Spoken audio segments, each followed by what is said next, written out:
સામાન્ય રીતે આપણે પોલીસને આપણા રક્ષક માનીએ છીએ. જ્યારે કોઈ મુસીબત આવે ત્યારે સૌથી પહેલા વિચાર પોલીસનો જ આવે. પણ જ્યારે આ જ રક્ષક ભક્ષક બની જાય ત્યારે સામાન્ય માણસ ક્યાં જાય?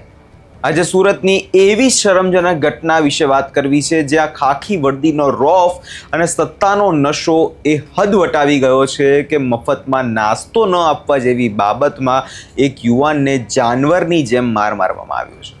ડીસીપી નકુમ બાદ સુરતમાં પોલીસની બર્બરતાનો આ બીજો મામલો સામે આવ્યો છે જે હવે ગુજરાત હાઈકોર્ટના દરવાજે પહોંચ્યો છે. શું છે સમગ્ર મામલો, તેના વિશે વિગતે ચર્ચા કરીશું. નમસ્કાર, આપ જોઈ રહ્યા છો નિર્ભય ન્યૂઝ. હું છું આપની સાથે પ્રથમ મોદી. આ ઘટના સુરતના લિંબાયત વિસ્તારની છે. લિંબાયતમાં મનોજ સરોજ નામના એક સામાન્ય યુવાન જે યાદવ ટી સ્ટોલ નામની દુકાન ચલાવે છે. મનોજ પાસે દુકાન ચલાવવા માટે જરૂરી એવા જે લાયસન્સ જે છે, ફૂડ લાયસન્સ બંને છે. તે કાયદાના દાયરામાં રહીને પોતાનો વ્યવસાય કરતો હતો, પરંતુ લિંબાયત પોલીસ સ્ટેશનના ડી સ્ટાફના કેટલાક કર્મચારીઓને મફતખોરીની આદત પડી ગઈ છે. મનોજના જણાવ્યા અનુસાર આ પોલીસ કર્મીઓ રોજ તેની દુકાનથી 700-800 રૂપિયાનો સામાન જેમ કે ચા, પાણી, રેડબુલ, સિગરેટ, માવો એ બધું મફતમાં લઈ જતા હતા. જ્યારે કોઈ નાનો વેપારી રોજ આટલું મોટું નુકસાન સહન કરે તો આર્થિક રીતે કોઈ પણ વ્યક્તિ ભાંગી પડે અને ત્રાસી જાય. આર્થિક નુકસાન સહન ન થતાં એક દિવસ મનોજે હિંમત કરીને આ પોલીસ કર્મીઓ પાસે સામાનના પૈસા માંગ્યા. બસ આ જ પૈસા તેના જીવનનો સૌથી મોટો અહીંયા ગુનો બની ગયા. ખાખી વર્દીના જે આ જવાનો છે એમનો અહંકાર ગવાયો કે પૈસા માંગવાની આ હિંમત આણે કરી જ કઈ રીતે. અદાવત રાખીને 13 જુલાઈની રાત્રે જ્યારે મનોજ પોતાની દુકાન બંધ કરી રહ્યો હતો ત્યારે પોલીસે આવીને તેને જાતિ સૂચક અપશબ્દો કહ્યા. તેને બળજબરીથી પોલીસ મથકે ઉઠાઈ લઈ જવામાં જેવા આક્ષેપો થયા છે. જો તમને લાગતું હોય કે આ કદાચ આક્ષેપો છે તો કદાચ આના સીસીટીવી ફૂટેજ પણ હવે રૂવાડા ઊભા કરી દેવા છે. સ્ક્રીન પર તમે આ દ્રશ્યો જોઈ શકો છો કે સીસીટીવી ફૂટેજમાં સ્પષ્ટ દેખાઈ રહ્યું છે કે મનોજ પોતાનો જીવ બચાવવા દોડી રહ્યો છે. તેની પાછળ 2 પોલીસ કર્મીઓ પડ્યા છે. તેને મારવામાં આવી રહ્યો છે. તેના વાળ પકડીને બેરહેમીથી તેને ખેંચવામાં આવી રહ્યો છે. અને આ લોકો જે મનોજ પર તૂટી પડે છે જ્યારે કોઈ ખૂંખાર ગુનેગાર ના પકડ્યો હોય એમ પોલીસ તેની સાથે અત્યારે વર્તન જે છે કરી રહી છે, ત્યારે ફટકારી રહી છે. વાત જોવા જઈએ તો અહીંયા અટકતી નથી. રાત્રિના 9:50 વાગ્યાનો સમય. મનોજ લોખંડની એક જાળી પકડી ઊભો છે, પોતાના છોડાવવાની આજીજી કરી રહ્યો છે. ત્યારે બીજા 2 પોલીસ કર્મીઓ તેને દંડા લઈને પહોંચે છે, જ્યારે 4 લોકો તેને મળીને ખેંચી જવાનો પ્રયાસ કરે છે.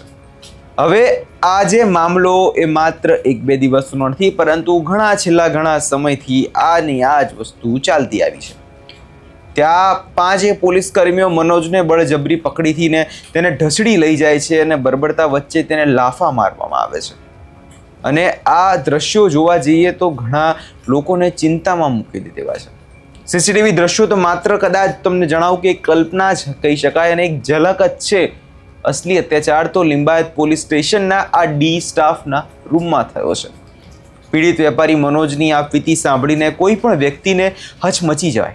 પોલીસ મથકમાં તેને ઊંધો સુવાડીને તેને પોલીસ કર્મીઓ દ્વારા મોં પગ દબાવીને તેને મારવામાં આવ્યો. તેનો અવાજ બહાર ન જાય અને પછી 3rd ડિગ્રી ટોર્ચર કરવાનો પણ આક્ષેપ મનોજ દ્વારા આ લોકો પર કરવામાં આવ્યો છે. વધુમાં અહીંયા એ મનોજ દ્વારા અને તેના પરિવાર દ્વારા શું કહેવામાં આવ્યું છે એકવાર એ પણ સાંભળી લઈએ. सर मेरा नाम अमित कुमार है. मेरा भाई जो है मेरा मामा लगता है वो मनोज कुमार है. उसके साथ 13 तारीख को अगले महीने में घटना हुई थी. डी स्टाफ वाले ने उसको उठा के काफ़ी ज़्यादा मारपीट दिया था. तो उन्होंने अपना केस हाई कोर्ट से जाके केस कर दिया है. तो इस समय हमको हमारी दुकान नारायण नगर में, हमारी दुकान लिंबायत पुलिस में पड़ती है. तो इस समय आके हमको धमकी दी जाती है. और हमारा भाई एक मामा, मतलब बड़ा वाला मामा है, वो जो केस किया है वो तो गाँव चला गया. उसको ज़्यादा दिक्कत थी केस करके हाई कोर्ट से, वो गाँव चला गया है. जो बड़ा वाला मामा है वो दुकान चला रहा है इस समय. उसको आके अगली बार भी 2 दिन पहले भी उठा के ले गए थे. तो आज फिर आके उठा के ले गए पुलिस वाले. डीडी चौहान सर है मेन वाले, वो आते हैं. उसके बाद आज तो डी स्टाफ वाले भी आए थे, उनके साथ में वो लिवा के गए हैं. आज 2-3 दिन से हमको परेशान किया जा रहा है, प्रताड़ना दी जा रही है कि दुकान बंद कर दो, ये करवा दूंगा, वो करवा दूंगा. केस वापस करने के लिए बोल रहे हैं. सर हम लोग की दुकान है भाई, हम लोग यूपी से आए, इतना दूर कमाने खाने के लिए. हमारे साथ गलत हुआ तो हम लोग भाई ने केस कर दिया है. केस करने के बाद उसको ज़्यादा दिक्कत थी, वो गाँव चला गया अपना इलाज करवाने के लिए. अब पुलिस आती है, आपको क्या कुछ कहती है? आके आज तो आते हैं तो बाहर बोलते हैं भाड़ा करार दिखा, भाड़ा करार भाई रूम मालिक का मैटर है। रूम मालिक से बोलता हूँ तो बोलते हैं तुम बोल देना रूम मालिक से बात करो भाई सीधा सीधा। तो रूम मालिक से बात करने के लिए बोला जाता है तो मेरे को उठा के लेके जाते हैं। वो रूम मालिक वाला मैटर है सर। बोलते हैं रूम मालिक वाला अगर मेरा इलीगल बोलते हैं तो तेरा रूम इलीगल बना हुआ है तो वो लोग बोले मेरे नाम नोटिस दे दो, ये सब कर दो। क्या लग रहा है कि पुलिस द्वारा कैसी हैरानगति करने में आती है? सर हैरान गति यही है सर, वो आके उठा के यही पुलिस वाले आते हैं, मेरी दुकान चले नहीं दे रहे। इसमें उस दिन आके 8 बजे उठा के ले गए थे, आज फिर 7:30 ही बजे उठा के ले गए। मेरी दुकान 10:30 बजे तक चलती है, 10:30 बजे बंद हो जाती है और 4 बजे सुबह खोलता हूँ मैं अपनी दुकान। क्यों करती हो सब? अब वही केस के सिलसिले में कर रहे हैं, मेरे को लग रहा है यही सब चीज़ केस के सिलसिले में कर रहे हैं। केस जो किया भाई वो तो गाँव गया है, उससे कोई मैटर भी नहीं है अपना, वो उससे समझे अपना जो केस किया है उसको दिक्कत थी, वो गाँव चला गया केस करके। ये 13 तारीख की घटना है, रात्रि 11 बजे की। मैं 10:30 बजे दुकान बंद कर देता हूँ अपना। दुकान बंद करके मैं अंदर हिसाब किताब कर रहा था, मेरा लड़का बाहर झाड़ू मार रहा था। इतने में डी स्टाफ की गाड़ी आई, लड़के को ज़बरदस्ती बैठा के गाड़ी पे लेके जाने लगे। तो दूसरा लड़का मुझे आवाज़ दिया कि भैया उसको लेके जा रहे हैं पुलिस वाले।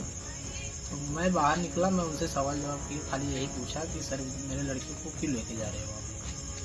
तो इतने में मुझे गाली गलौज दिए और बोलने लगे कि ये सब पूछने वाला तुम कौन होते हो। बस इतना कह के मुझे मारना चालू कर दिए और बहुत बुरी तरह मारे, जो कि इतना तो रेपिस्ट को भी नहीं मारा जाता। और जो वहाँ पे लोग थे उनको गाली वीली दे के हटा दिए, लेडीज़ भी थी वहाँ तो कई, उनको गाली वीली दे के उनको घर में बंद करवा दिए। और मुझे वहाँ से इतनी ज़्यादा मेरा बाल उखाड़ लिए और मुझे बहुत से सारे चोटें आई हैं, पैर में भी है। और आज मैं FIR किया, यहाँ कमिश्नर ऑफिस में अर्जी दिया था, वहाँ से कोई सुनवाई नहीं हुई। तो मैं 15 तारीख को करीबन FIR किया था कमिश्नर ऑफिस में, वहाँ से कोई सुनवाई नहीं हुई। तो वहाँ से मैं हाई कोर्ट गया, हाई कोर्ट से FIR दर्ज की हुई। दर्ज करने के बाद DD चौहान डेली दुकान पे आके गाली गलौज देते हैं और डेली लड़के लोग को उठा के लेके जा रहे हैं। मुझे भी गाली गलौज दिए और बोलते हैं कि जहाँ भी तुमको केस करना है, जो उखाड़ना उखाड़ लेना।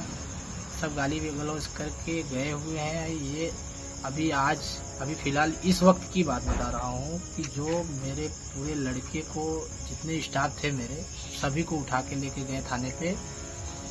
किस वजह से लेके जा रहे हैं, किस वजह से ये सब कर रहे हैं, ये मुझे नहीं पता है। लेकिन इतना ज़रूर है, ये मुझे गाली गलौज दे रहे हैं, बोल रहे हैं कि यूपी भाग जा। मैं यूपी क्यों भाग जाऊं? मेरा गलती क्या है, मेरा कसूर क्या है, ये मुझे जवाब दीजिए। ये मुझे आप लोग से निवेदन है कि आप लोग मुझे इसका जवाब दीजिए कि यूपी बिहार वाले को क्यों टॉर्चर कर रहे हैं। बगल में दुकान चालू रहती है, 11:30 बजे तक चालू रहती है, उसको कोई नहीं बोलने आता है। मैं 10:30 बजे दुकान बंद कर देता हूँ और मुझे जान से भी मारने की धमकी दे रहे हैं। बोल रहे हैं अगर तू केस किया पुलिस से उलझेगा, पुलिस से पंगा ले रहा है, अगर केस करेगा तुझे यहाँ से ख़त्म कर देंगे, पता भी नहीं चलेगा, यूपी भाग जा। ढेर सारी धमकी दे रहे हैं DD चौहान, जो कि रेगुलर आते हैं। जब से मैं FIR दर्ज करवाया हूँ तब से DD चौहान रेगुलर आके मुझे गाली देते हैं, धमकी देते हैं। बस इतना ही आप लोग से આટલો ભયંકર અત્યાચાર સહન કર્યા બાદ પણ મનોજે હિંમત અહીંયા હારી નથી.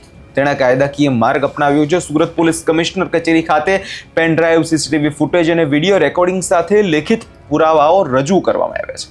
DCP ડોક્ટર કાનન દેસાઈએ આ મામલે તપાસના આદેશ આપ્યા છે. પરંતુ અહીં આપણી સિસ્ટમ પર સૌથી મોટી ખામી અહીંયા એ જ સામે આવે છે કે જે પોલીસ સ્ટેશનના કર્મચારીઓએ માર માર્યો હતો, મનોજની અરજી ઝોન 2 મારફતે ફરી એ જ લિંબાયત પોલીસ ચોકીને સોંપી દેવામાં આવે છે.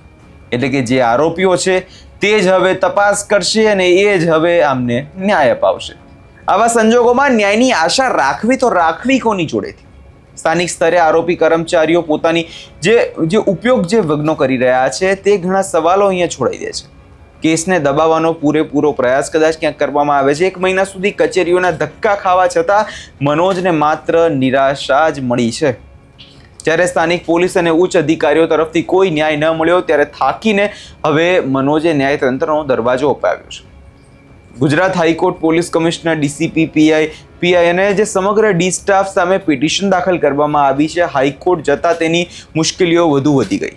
મનોજનો આક્ષેપ છે કે તેને સતત જાનથી મારી નાખવાની ધમકીઓ અહીંયા મળી રહી છે કે તમે હાઈકોર્ટ ગયા જ કેમ.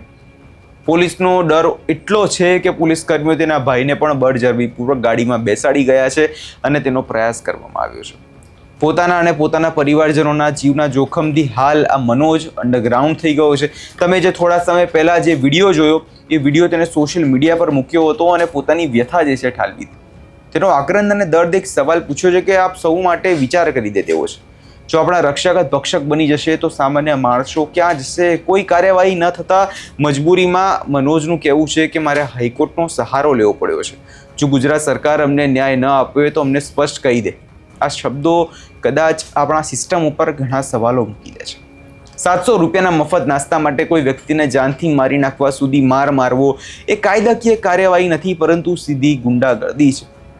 જોવાનું આગામી દિવસોમાં એ રહેશે કે જે પ્રકારે અત્યારે વર્દીનો ખોફ અને વર્દીની ગુંડાગીરી જે રીતે વધી રહી છે એમાં આ વ્યક્તિને ન્યાય મળે છે કે કેમ. તમને શું લાગે છે કમેન્ટ કરી ચોક્કસથી જણાવજો. અમારી ચેનલ નિર્ભય ન્યૂઝને લાઇક, શેર અને સબસ્ક્રાઈબ કરવાનું ભૂલશો નહીં.